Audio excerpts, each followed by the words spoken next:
Hello dear students, good morning all of you. देखिए, आज हम स्टडी कर रहे हैं poem number 4। Poem number 4, an elegy on the death of mad dog, part 3। इसके 2 part की हम स्टडी कर चुके हैं, तीसरा पार्ट हम पढ़ने जा रहे हैं। और इस पोइम के जो पोइट हैं उनका नाम है ओलिवर गोल्डस्मिथ। क्या नाम है? Oliver Goldsmith. और पोइम के टाइटल की बात करें तो टाइटल है पागल कुत्ते की मृत्यु पर शोक गीत। तो इसके अभी तक हमने 6 स्टेंजा के बारे में स्टडी कर लिया है। आज हम स्टडी करेंगे स्टेंजा नंबर 7। Stanza number 7। और इससे पहले वाले क्लासेज में हमने पढ़ा था कि किस तरह से यहाँ पे एक व्यक्ति और कुत्ते में दोस्ती थी, लेकिन बाद में दोनों में दुश्मनी हो गई और कुत्ते ने उस व्यक्ति को काट खाया। और जैसे ही कुत्ते ने उस व्यक्ति को काटा तो लोग आए और उन्होंने घोषणा करी कि वही जो कुत्ता है वो क्या हो गया? पागल हो गया था अपने निजी स्वार्थ की पूर्ति हेतु। और आगे उसके बाद क्या होता है देखिए। द वुंड, वुंड होता है घाव, स्कार भी कह सकते हैं, जिसका सिनोनियम होता है स्कार। द वुंड की वो घाव, कौन सा घाव? जो उस व्यक्ति को हुआ था किसके काटने के बाद? कुत्ते के काटने के बाद। द वुंड वो घाव, इट जो, सेम प्रतीत होता था या दिखता था। कैसा प्रतीत होता था? बोथ, दोनों ही प्रकार का। दोनों प्रकार का कौन कौन सा? सोर एंड सैड। सोर होता है संक्रमण के कारण जब घाव लाल हो जाता है उसको बोलते हैं सोर। कि वो जो घाव था जो उस व्यक्ति को हुआ था उस कुत्ते के काटने के बाद, वो अब संक्रमण के कारण लाल और कष्टप्रद दिखने लगा था। एंड सैड, और थोड़ा दुख पहुंचाने वाला या शोकप्रद दिखने लगा था।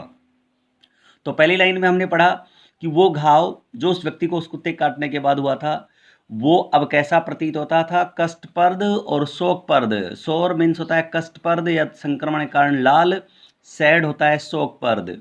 ठीक है।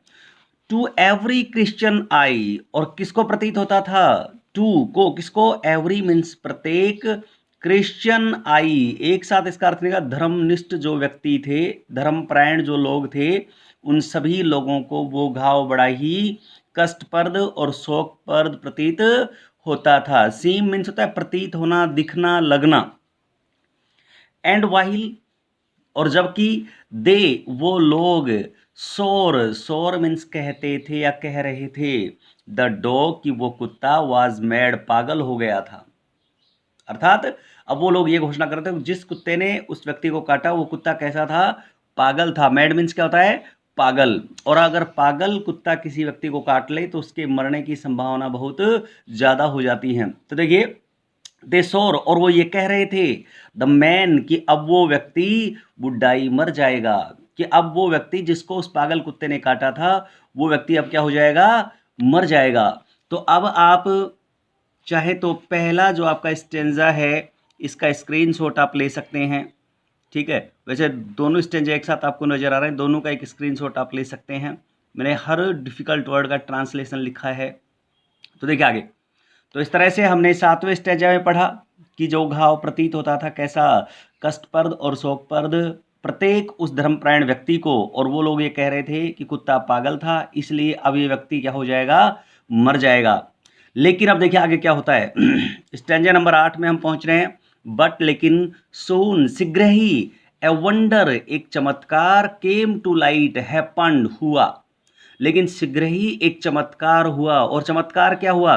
दैट, जिस चमत्कार ने, शोड ये दर्शाया, लोगों को ये दिखाया, दैट की, द रोग्स, रोग्स होता है वो अनैतिक लोग, सिद्धांतहीन लोग, कि वो अनैतिक लोग, दे जो लाइट, झूठ बोल रहे थे। कि भाई जो लोग ये कह रहे थे कि वो व्यक्ति मर जाएगा, वो सभी लोग क्या बोल रहे थे?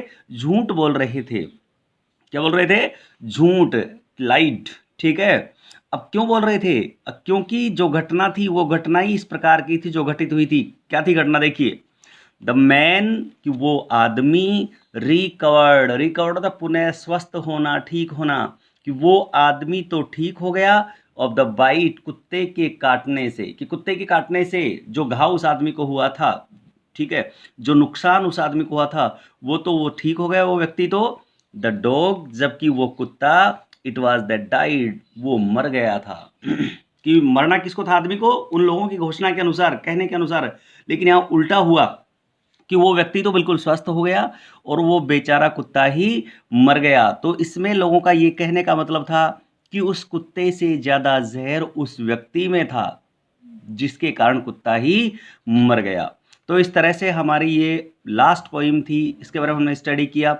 अब मैं आपको हल्का सा एक्सप्लेनेशन के बारे में आज इंट्रोडक्शन दूंगा केवल, कि किस तरह से हमें एक्सप्लेनेशन करनी होती हैं। आपके पास क्वेश्चन आएगा तो उसमें देखिए आएगा साफ साफ explanation with reference to context.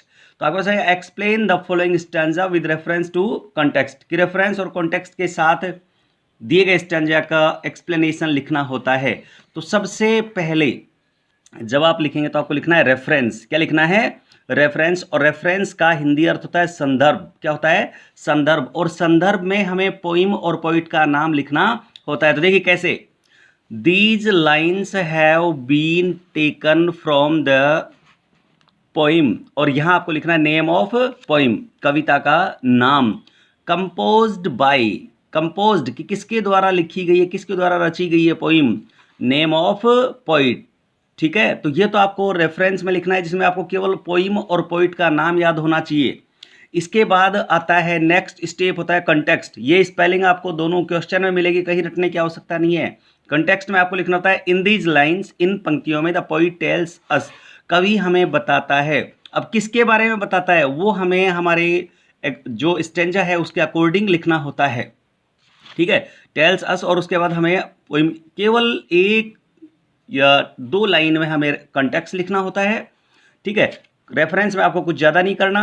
फिर एक्सप्लेनेशन की बात करें तो एक्सप्लेनेशन में देखिए आप, द पोइट सेज कि कवि कहता है, या कह सकते हैं डिस्क्राइब्स या वर्णन करता है, दैट की, और फिर यहाँ पे हमें आगे जो भी हमारा स्टेंजा है उस स्टेंजा के अकॉर्डिंग अपनी भाषा में शुद्ध और सरल शब्दों में हमें एक्सप्लेनेशन लिखनी होती है। और एक्सप्लेनेशन का हिंदी अर्थ क्या होता है, व्याख्या। रेफरेंस संदर्भ, कंटेक्स्ट प्रसंग, और एक्सप्लेनेशन व्याख्या। तो इस तरह से ये 4 नंबर का क्वेश्चन आता है इस पैटर्न के अकॉर्डिंग।